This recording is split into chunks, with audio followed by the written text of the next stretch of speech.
Hey guys, welcome to 6 Minutes for Friday, June 24th. Doing a little catch up today, trying to get back on track and make sure I highlight those teams and individuals that went out to Oklahoma for juniors and girls duels, and make sure that we highlight them because that was a great tournament. It always is a great tournament, and we definitely need to talk about it. So today we are talking about the girls, and honestly, we weren't surprised by the overall teams. California took first. Texas, I think, was third. Michigan was second. Illinois was fourth, so on and so forth. Pretty regular teams in the top eight. Kind of expected that the top Georgia team might push for a top eight spot. Florida team kind of came close, then fell a little bit apart, didn't perform as well in the bronze copper pool on day two. But yeah, we'll get into all that. So jumping to one thing that I want to talk about real quick before we get to it is right after the junior girls duels, they held a 14U girls duels. And if you go and watch the 14U girls duels, you'll notice a couple things. Number one, there were no teams from the Southeast. Okay, I think that is a huge factor in why we may not be in the top eight in at junior girls duels. If you look at the top teams, they did have those teams for the most part. California didn't, but Michigan did, and many of the other top eight teams did have girls teams competing in the 14U duels, and I think that makes a difference. So, keep that in mind. We need to build that up. The last thing I think I want to talk about is that we've seen some really good momentum in the Southeast as far as promoting women's sports and women's wrestling specifically, and we made some progress, but we didn't have a Team Alabama there. That was very disappointing. Team South Carolina was there for the girls, wasn't there for the boys on the cadets and the schoolboys, but were there for the juniors. So like to see that. Love the fact that Georgia brought two teams, that sort of thing. So yeah, anyway, let's jump into it. Let's start with Team Florida. Team Florida started out in Pool D, and they got Colorado right off the bat. And Colorado ended up winning the pool, and and the duel between Colorado and Florida really came down to the final two matches, 132 and 138, and Florida wasn't able to kind of get over that hump and beat Colorado. It kind of went back and forth. Colorado had a few wins, and Florida would have a few wins, so on and so forth. On the backside, Florida beat Ohio Scarlet 44-20. And then, to be honest with you, Florida got thumped by Missouri too, 48-19. And that ended their Pool D, where they finished, I think, in fourth, and then jumped over to the bronze copper pool, where things got tough. They wrestled. They lost to PA Blue, Ohio Blue. Ohio Blue and Texas Red, they were right there. I mean, we're talking about right to the very end. 1-2 matches go a different way, and Florida is fighting for a top 3, top 4 finish in the bronze copper pool instead of down and wrestling for 7th and 8th, where they beat Kansas. But you can see the level, the difference is not significant. If they beat Colorado, they're probably top 8 team. So really close. Florida was the tale of two different weight classes, or two different kind of extremes. They had numerous wrestlers who did exceptionally well. Mary Manus was unbeaten at 100. Claire Bowie and Henley Haynes each only had a loss. Maya Bethel, who out of North Miami won a state title this past year, she was 3-0 at 152. And then you see Alyssa Favara and Kalini Barrientos, both went 5-2. But while there were several Florida girls who performed exceptionally well, there were other weights where Team Florida struggled a little bit, and it's really hard to win in duels when you can win 6 or 7 matches pretty consistently, but you can't get over that hump because there are, the other weight classes that you give up points in. So, anyway, let's jump over to Georgia Blue, and Georgia Blue, they got let's face it, they got the worst draw that you could absolutely get right off the bat, in that they got Team California, where they lost 50-11. If you know anything about girls wrestling or women's wrestling at this level, Team California is always one of the top states. They showed it again this past weekend. They'll show it in Fargo. They'll show it everywhere. They were the top team. Georgia Blue fought back, beat Team Idaho, but then lost 2 matches that, again, they have to feel like they're right there. Wisconsin, they lost 45-22, maybe a little bit further away. Definitely could have beaten Virginia, no doubt about it. Dropped down to the red-blue pool, where they beat South Carolina 33-33, which if you go back and watch the Virginia and the South Carolina ones, the ends of those duels, boy, things were wild, trying to figure out how many points each team was going to get, who was going to advance, who was going to take the win. A lot of energy, super, super interesting to watch. They beat Iowa, lost to Minnesota Storm before beating Arkansas 35-27.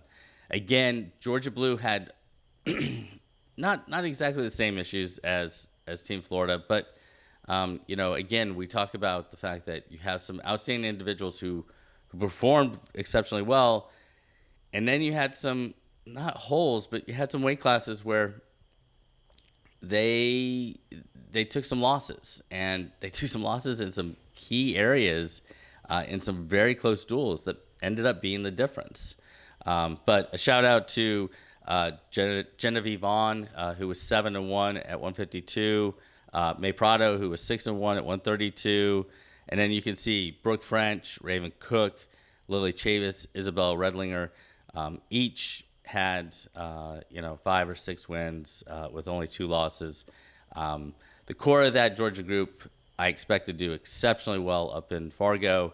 And we just need to kind of continue to develop that depth all around the Southeast, not just for Team Georgia, because Georgia Red, Georgia brought so many girls that they had both a Georgia Red and a Georgia Blue, which is outstanding. I mean, there are boys teams who can't pull together 2 teams to compete. Now, to be fair to Georgia Red, in the duels, and you can see it here, they lost to Oklahoma, beat North Carolina, lost to Ohio Blue, South Carolina, then dropped to the red-blue pool, and you can see how it all played out.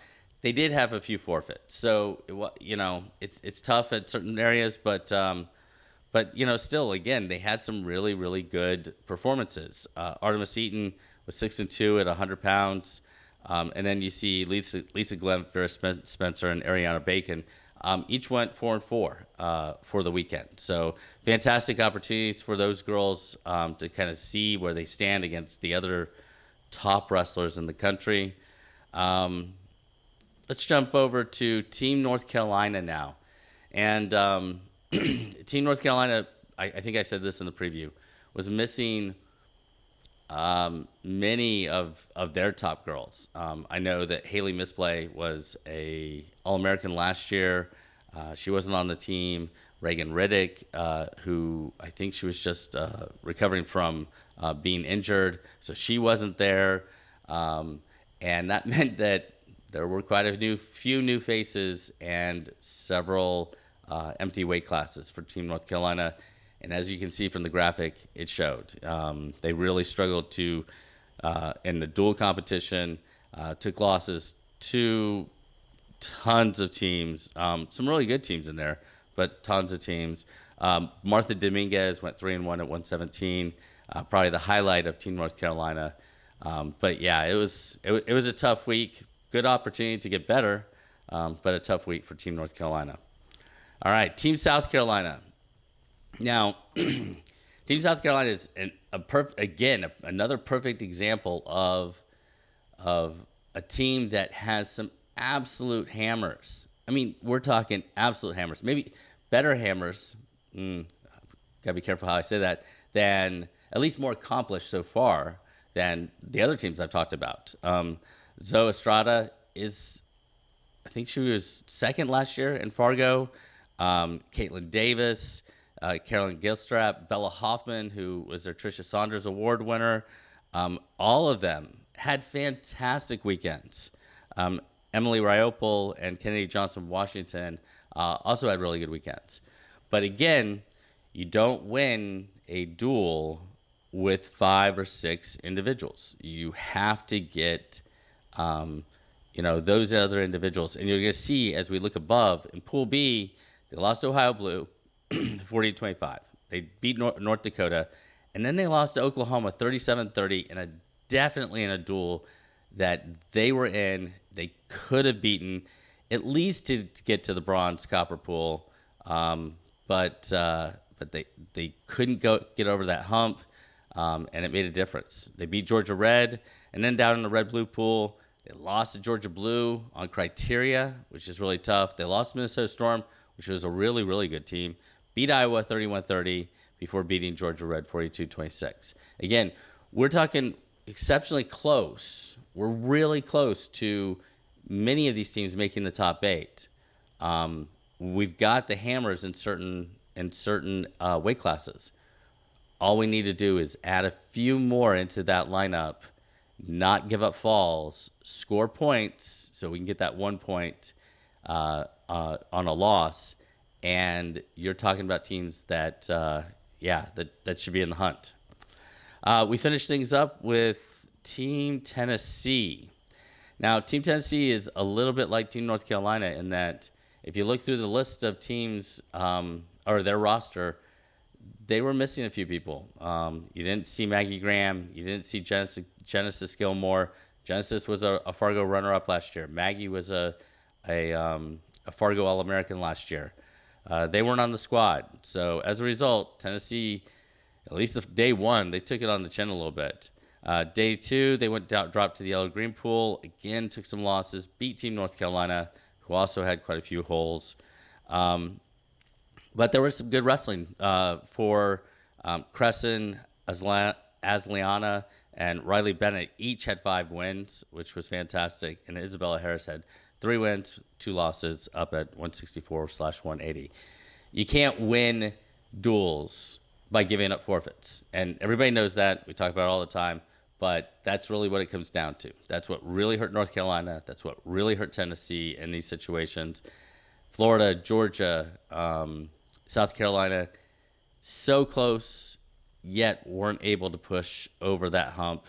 Anyway, a really good week, or 2 days for the junior girls out in Oklahoma.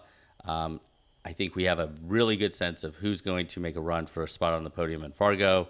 So it was a good weekend for them. Congratulations to them all. What else do you need to know today? Well, we've got some action going on down. Exactly where is Pan Am's? We have the U17 Pan American Championships down in Argentina, and we've got a few wrestlers down there that are competing, so make sure you flip it on and go watch them. Annalise Merrillet of South Carolina is competing for the girls U.S. team. I believe she's competing at 40, 45, 40, where? Let me take a look. Sorry about this. She is competing at 40 kilos, so make sure you go watch her. And then Sawyer Bartelt is competing for Team USA up at 92 kilos in both Greco and freestyle. And I believe that Kyle Oliveira, who is out of Spain Park in Alabama, is competing for Team Brazil, also at 92 kilos. And I believe at the moment, Kyle and Sawyer are in the finals at 92 kilos in Greco. So if you get an opportunity, go check that out. Sorry it took so long to get the girls posted. I will get the boys Greco and freestyle from Oklahoma City or Oklahoma Tulsa. Sorry, posted soon. Hope you guys have a great day. Check back in. See ya.